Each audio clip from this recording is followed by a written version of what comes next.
Bonjour à tous, dans cette vidéo on va parler d'un sujet qui pour moi est important et qui est important pour mieux comprendre le monde qui nous entoure, en tout cas le monde au niveau digital, car lorsqu'on se promène sur internet ou sur ce genre de choses, on tombe vite sur des publicités, des témoignages clients et ce genre de choses.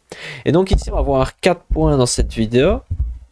Premièrement, que lorsque quelqu'un essaie de vendre quelque chose, avoir des avis de clients est très important, et on va voir un petit peu que en dessous, cela peut être en dessous d'Amazon ou en dessous de tout type de vidéos, même dans des vidéos on voit des témoignages clients. C'est vraiment quelque chose qui marche très bien et c'est pour ça que on en voit tout le temps.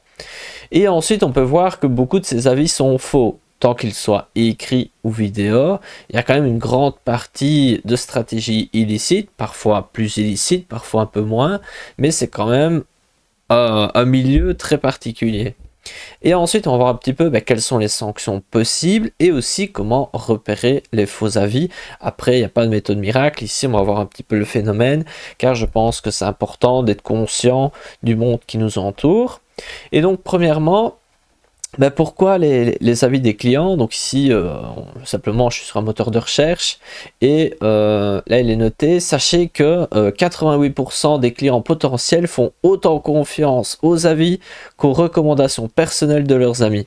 Ici, je ne sais pas si les données sont vraies, mais peu importe où vous cherchez, le fait qu'il y ait des avis en dessous de produits d'Amazon ou en dessous d'autres sites ou même dans des vidéos, c'est quelque chose de très puissant et c'est en quelque sorte une preuve sociale et peu importe les données, vous trouverez que c'est vraiment un levier important pour vendre et pour augmenter la crédibilité de la personne qui vend.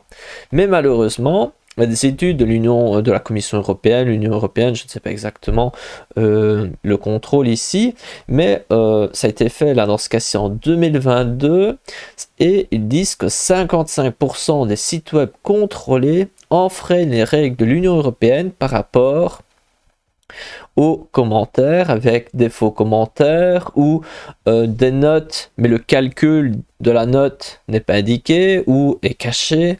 Et il y a tout un tas d'infractions par rapport à ces faux commentaires. Et ici, c'est juste, je vous prends l'exemple de l'enquête ici au niveau de l'Union européenne, mais il y a plein d'autres enquêtes qui montrent que les avis en ligne, c'est vraiment très discutable et on peut en acheter très facilement. Par exemple, il existe des sites comme avisgoogleclient.fr. Vous pouvez acheter ici 5 avis Google pour 29 €. Ici, vous pouvez acheter des avis de TripAdvisor, de Trustpilot, qui est pourtant une plateforme qui est quand même fiable. Mais on peut voir que c'est très facile d'acheter des avis en ligne. Après, il y a sûrement plein de sites escrocs, mais il y a des sites qui proposent vraiment ces services. Et si vous allez sur ComeUp, qui est quand même une plateforme tout à fait fiable, vous trouvez facilement je vais réaliser un témoignage vidéo avis client positif de 20 secondes afin d'apporter une preuve sociale. Service basique 5 €, donc c'est vraiment pas cher pour avoir un témoignage vidéo. Et puis si on veut rajouter des petits trucs, ça coûte un petit peu plus cher. Mais bon, on peut voir que même pour un... On peut voir qu'il y a quand même 59 ventes. Ici, c'est juste cette vente de ce garçon qui propose ça. Et après, on peut voir un commentaire. Ça fait trop actorat. Ça se voit qu'il récite un texte en comparaison à d'autres. Il n'y a pas ce côté naturel que je recherche. Merci tout de même pour le travail fourni, impatience et professionnalisme. Et donc, c'est intéressant parce que ça montre qu'il y en a d'autres et que la personne, elle cherche tout un tas de personnes qui réalisent des commentaires sur des produits, alors qu'en soi c'est pas légal de créer des faux commentaires comme ceci. Et donc ici on peut voir sur ComeUp, on trouve tout un tas de personnes qui peuvent faire des avis clients et qui sont qui seront faux, et on peut voir peut-être certains vont se refuser de dire quelque chose qu'ils ne croient pas, mais on peut voir que vous trouvez plein de personnes qui peuvent créer des fausses vidéos de témoignages et souvent à des prix quand même tout à fait bas. Et donc ça c'est quand même interpellant, du moins de mon point de vue, parce que quand on lit un commentaire, là parfois on peut se dire oui il est faux, mais quand on voit une vidéo, on a tendance à croire plus et on se dit que la personne est sincère, surtout si elle semble sincère. Et donc quels sont les risques si une personne décide pour, imaginons, son e-commerce, pour son entreprise, ben, d'acheter des faux commentaires ou de faux témoignages. Ben, premièrement, ici, on peut voir qu'on peut aller jusqu'à 300 000 € d'amende. Après, il faut sûrement que vous gagnez beaucoup. Et la personne qui a fait le témoignage peut aussi être inculpée. Et ensuite, frais important, on peut aller jusqu'à 2 ans de prison. C'est écrit plus bas, je ne sais plus où c'est écrit. Mais il y a quand même des risques de prison si c'est des escroqueries vraiment avérées. Et donc voilà, c'est juste pour informer qu'il y a quand même des risques. Après, ce n'est pas parce qu'il y a des risques que certains ne vont pas prendre le risque. Et donc je reviens ici sur cet article de l'Union européenne qui dit que 55% des sites web contrôlés enfreignent les règles de l'Union européenne. Mais le problème, c'est que la vente de formation en ligne, de coaching, je ne sais pas quoi, de produits, tout ne se fait pas spécialement sur des sites web. Et les tendances actuelles, c'est de plus en plus un peu de s'éloigner des sites web et d'aller vers tout ce qui est tunnel de vente. Et donc, un tunnel de vente, c'est finalement une sorte de site web où finalement, la page qui est visible par tout le monde, c'est la première. Et il faut, si une personne achète, ben, elle va avoir ici par exemple le beau petit témoignage client pour ensuite essayer de vendre une deuxième fois. Si la personne achète à nouveau, encore un nouveau témoignage client pour essayer de refaire une vente. Et ensuite, une page de remerciement. Si la personne n'achète pas, elle tombe dans le downsell. Donc, c'est une méthode de, imaginons, si l'upsell à 3000 €, le downsell sera peut-être à 7 € pour quand même faire une vente.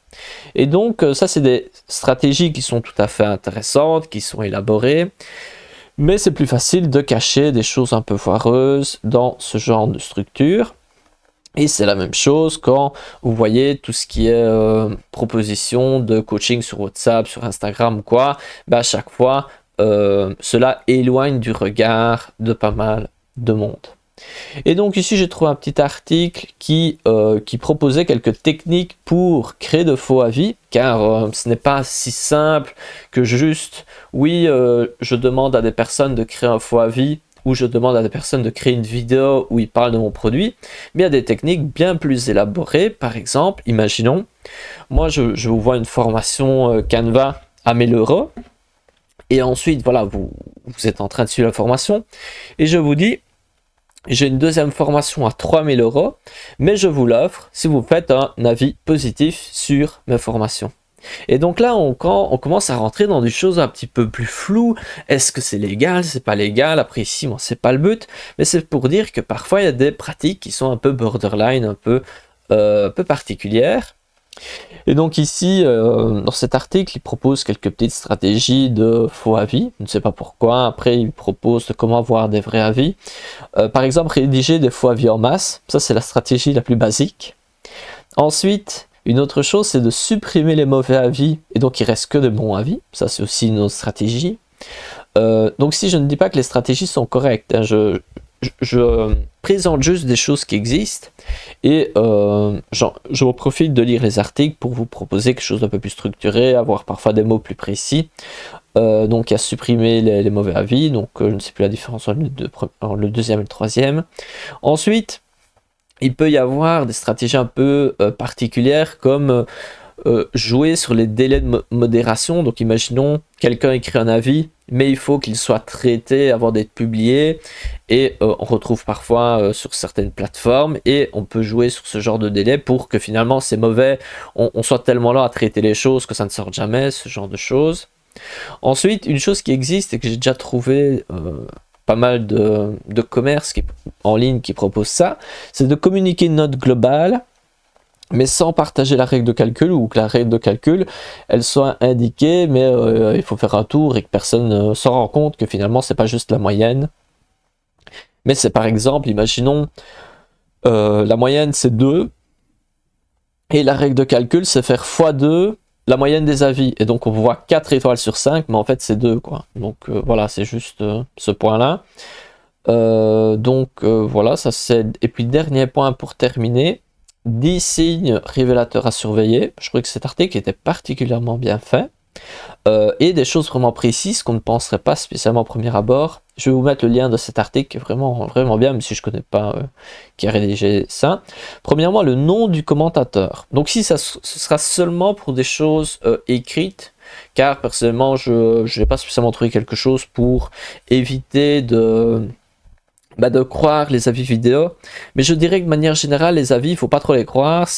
Il faut partir du principe que c'est probablement faux, même si d'office il y en a des vrais, il y a plein de gens honnêtes, mais voilà, il faut savoir qu'en ligne il y a quand même beaucoup de choses un peu borderline par rapport aux commentaires. Et donc ici on peut voir que le nom du commentateur peut être un critère intéressant, donc et alors qu'on soit toujours, on ne regarde pas toujours. Donc le premier schéma repéré est que le nom du commentateur contient une lettre avec un point comme deuxième prénom. Par exemple, cela pourrait être Blanche R.Smith, Moyoko Jones. Et donc là, ça peut être un point intéressant, c'est quelque chose de précis, mais c'est juste un indicateur. Après, il y en a d'autres qui peuvent. Ensuite, un deuxième point qui me semble vraiment très valide, c'est la photo de profil. Si elle est trop belle, ça peut poser un petit peu question. Et on pourrait se dire, ah, ça a été pris d'une banque d'images, ou c'est carrément la tête de quelqu'un de connu, potentiellement. Ensuite, point suivant, c'est l'historique du profil du commentateur. Donc parfois sur certains outils, on sait voir la personne qui a commenté, on peut revoir tous ses commentaires et ça nous permet de voir un petit peu quel type de personne c'est, si c'est une vraie personne ou pas. Ensuite, un autre point, c'est l'orthographe, la grammaire, le sens critique. Ça peut être des points qui peuvent nous s'orienter. Ensuite, on peut voir la chronologie des critiques. Par exemple, regarder un petit peu l'intervalle de temps les critiques, regarder un petit peu si ça semble quelque chose de correct. Ensuite, parfois, lorsque c'est pas assez détaillé, trop détaillé, ça peut être parfois des petits signes. Mais on peut voir qu'il n'y a pas de recette miracle, c'est tout un tas de petites choses qui peuvent nous aider. Par exemple, des choses peut-être trop affirmées comme je recommande, le meilleur produit, il m'a sauvé la vie, super produit. Voilà, ça peut peut-être intriguer. Voilà, des choses vraiment trop positives. Parfois, une personne va donner des choses positives et donner quand même des points négatifs. Ensuite, ici, que des choses positives de manière un peu excessive. Ça peut quand même poser question. Et ensuite, un autre point qui me semble quand même intéressant, c'est des avis qui vont dire oui, c'est meilleur que l'autre marque et oui, c'est meilleur que l'autre marque ou ce genre de choses. Ça peut quand même intriguer. Et ensuite, le dernier point est un peu différent. Il insiste que pas mal de monde, pour avoir des produits gratuits ou des choses gratuites, vont avoir tendance à faire un faux avis. Et donc la conclusion, je la trouve vraiment sympa. Donc il est sûr de dire que chaque propriétaire d'entreprise est malhonnête envers ses clients. C'est une chose qu'on ne peut pas dire qu'il n'y a que des faux avis. Et même s'il y a plein de personnes honnêtes qui proposent des très bons services, qui ont des retours clients qui sont tout à fait légitimes, il faut quand même faire attention que nous ne pouvons pas croire tout ce que nous lisons, qu'on voit sur Internet, et qu'il faut vraiment être conscient de cette vérité, qu'il faut faire attention. Et ce n'est pas toujours facile entre savoir est-ce que je dois toujours faire attention et me dire est-ce que c'est dangereux, ou je suis mon intuition, je sens que c'est bon. Voilà, ce n'est jamais facile, mais voilà, le message que je voulais transmettre, c'est que il y a beaucoup d'avis qui ne sont pas vrais en ligne, qu'il faut être conscient de ça, et ensuite être vigilant pour éviter de se faire avoir et d'être trompé par des pratiques commerciales, des pratiques publicitaires qui ne sont pas autorisées et honnêtes envers le consommateur.